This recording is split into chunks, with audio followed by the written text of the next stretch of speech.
to the Bears Den with Drake Toll. Welcome back into the Petty Clinic Low T Bears Den. Happy Monday, everybody. Recapping a big weekend across Baylor athletics, including a national championship appearance for the Baylor men's tennis team against the University of Florida. The number 1 and 2 teams squaring off. If you kept up with it throughout the tournament, that was the Baylor and Gonzaga of basketball. It was your Alabama, Ohio State of football. It was the one matchup that folks across the tennis world wanted to see. I mean, how well can the Gators, who had already lost in SEC tournament competition, can they bounce back to win a national championship? Can Baylor keep the dream season alive, keep the win streak going, and win a national title? Well, the two teams squared off. It was as good as advertised. And now this guy, who joined the show after Roy Williams retired from North Carolina. Sam, I was surprised you had the emotional wherewithal to join us then, and I'm just as surprised now after a full week of tennis.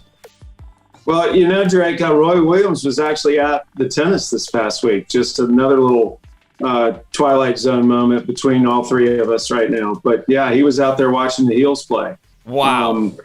Yeah, that's the NCAA team championships, there are 3 events on my schedule every year that I'm sad when they end. One is the Australian Open.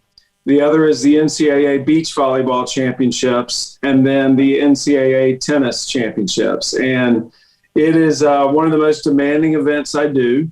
It's 4 nights of this year of just nonstop energy, very little sleep, flipping my world upside down. But I just have such a passionate desire as a former tennis player myself to tell everybody's story, because this is the one sport category that, just by nature of the way the sport is played at the collegiate level, it just can't get on television very often. So I kind of take it on as a personal responsibility to make sure it gets the respect it deserves, mostly because I have such a deep background in tennis.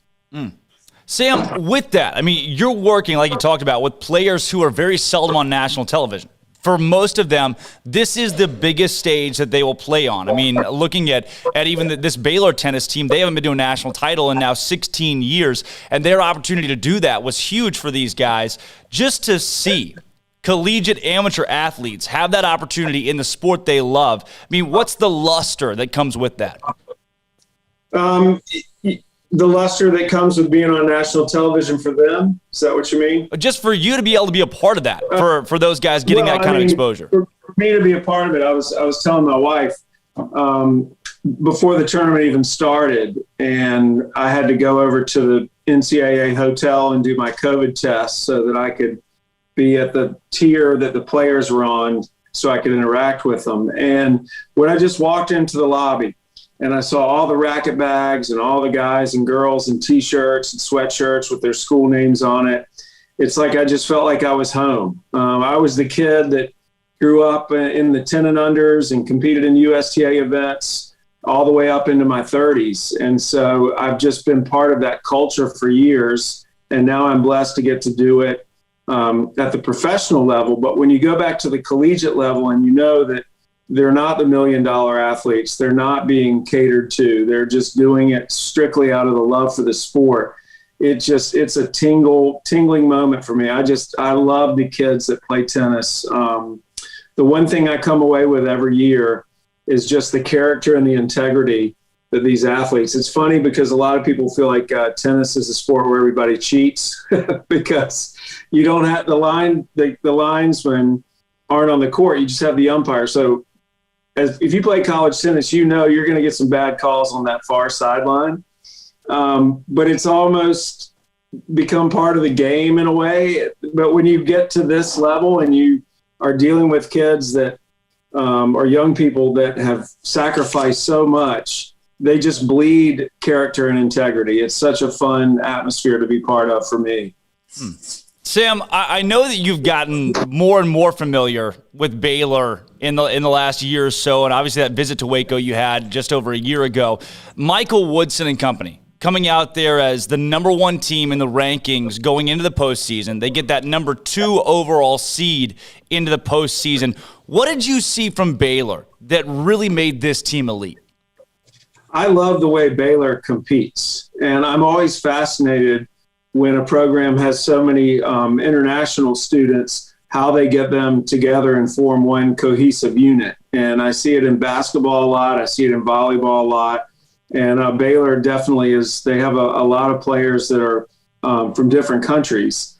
And I just love watching the way they compete. They play so hard, but yet they're there's a lot of sportsmanship. That's the things you can't see on television.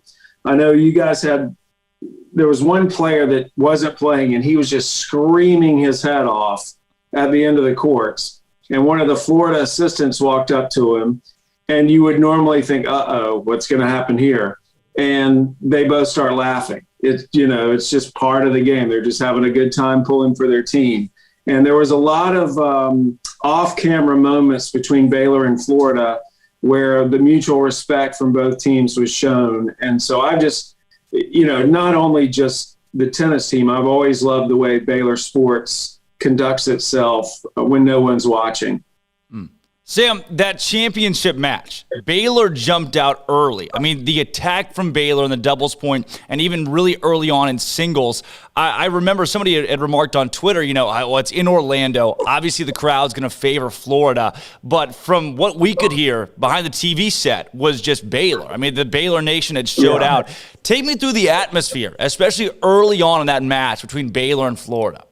It was incredible. It was so nice to be in an environment with a full crowd. And you're right. I felt like that the crowd would heavily favor Florida, but somehow Baylor got a lot of people there. And it was not lopsided in Florida's favor. Now, as Florida started gaining momentum and winning, then you hear the Florida fans. But I felt like Baylor had a lot of fans there.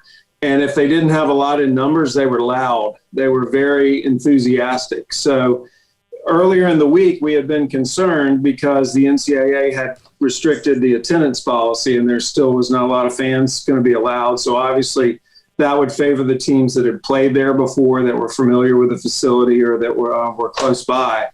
And then in the middle of the week, the NCAA said they had changed their mind. They were going to allow 100% fan participation.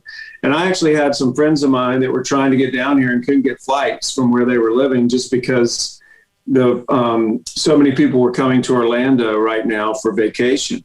But the Baylor fans showed up. They were amazing for their team. I felt like the doubles was crucial for Baylor. That, to me, is where Baylor really had an advantage over Florida. Florida's a team that they like to win the doubles point, but they feel like their singles lineup is so strong that they can survive losing the doubles point.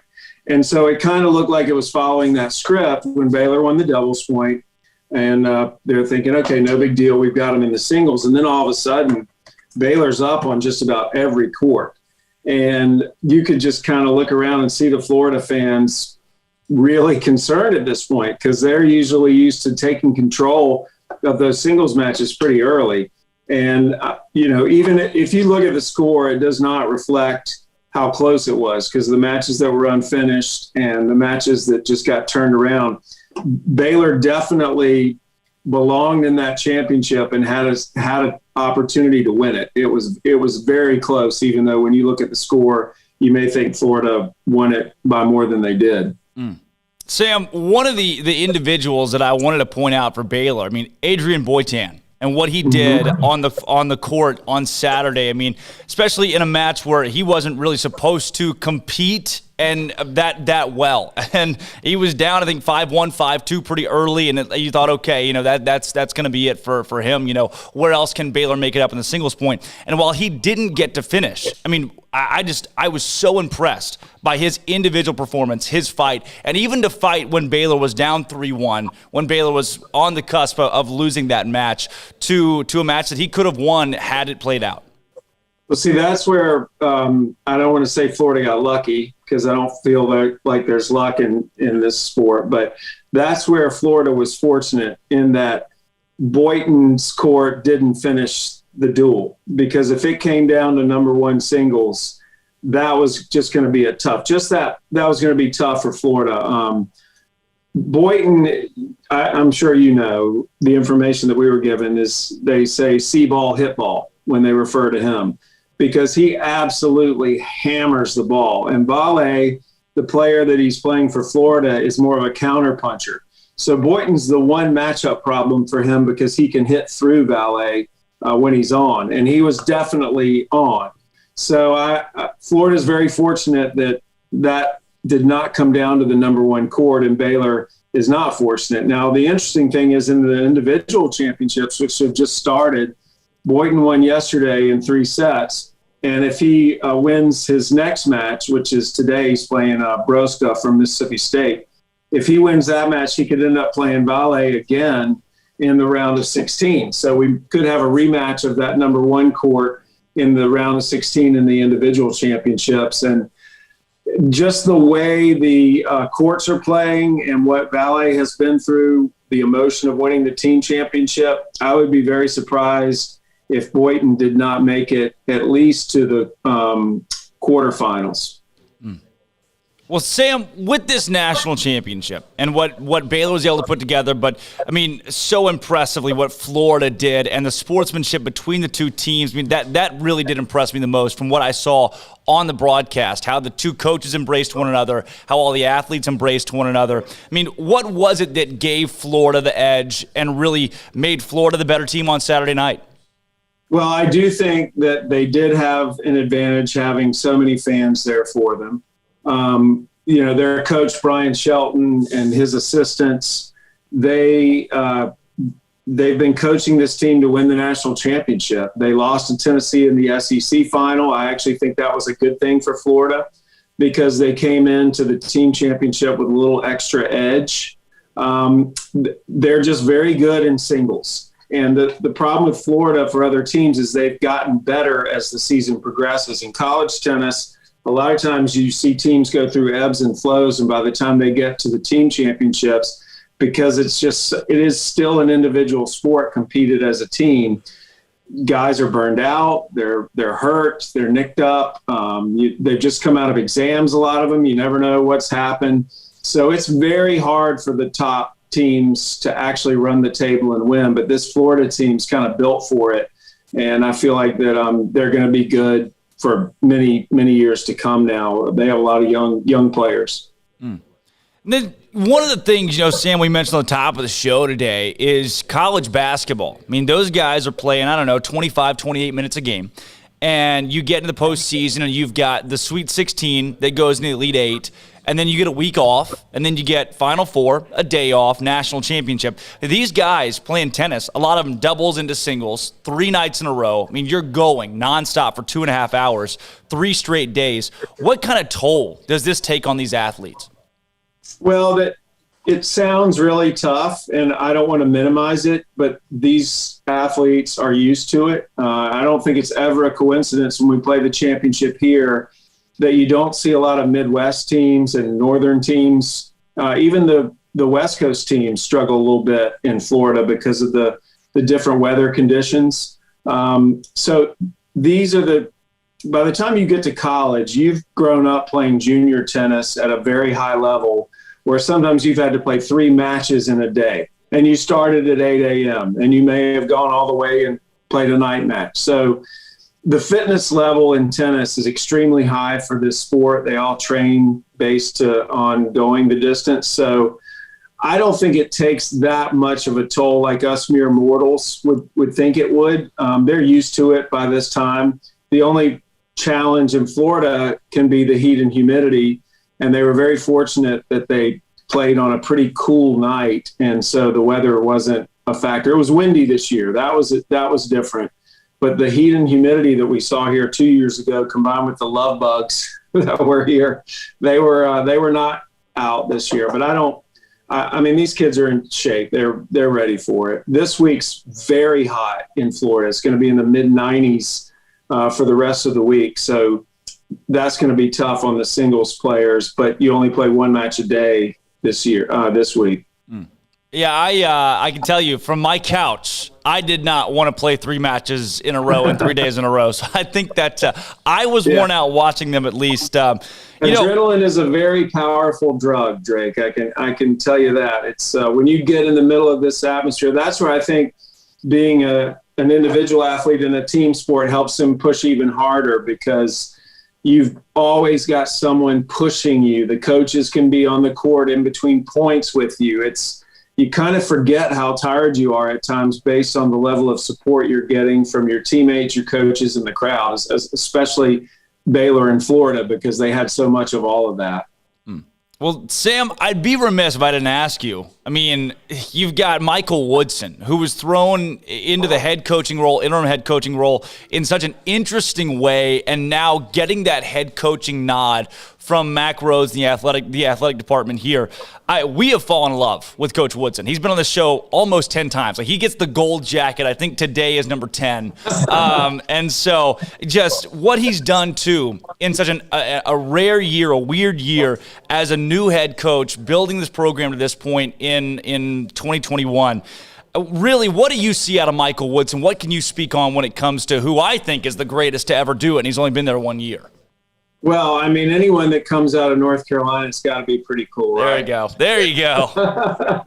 He's from Raleigh. I grew up in Fayetteville, which is pretty close to Raleigh. But no, I think that it was a genius move to promote him to head coach, especially when you have a roster that has a lot of players from other countries that are getting used to the United States, getting used to college tennis. If you try to bring in another coach, even if it's a big name, there's a chemistry issue there that you have to manage. And a lot of times in tennis, you have a head coach, but the players are actually closer on a more personal level with some of the assistants. And I think that's the case in Baylor. It was just absolutely perfect. Those players of yours were so complimentary of him, and they were so relieved when he got to be the head coach because of that familiarity and just the love they have for him. And when you have players not only playing for themselves but wanting to please their coach, that's a very powerful thing. And I can tell you that Baylor benefits from that. Every single player that I talked to,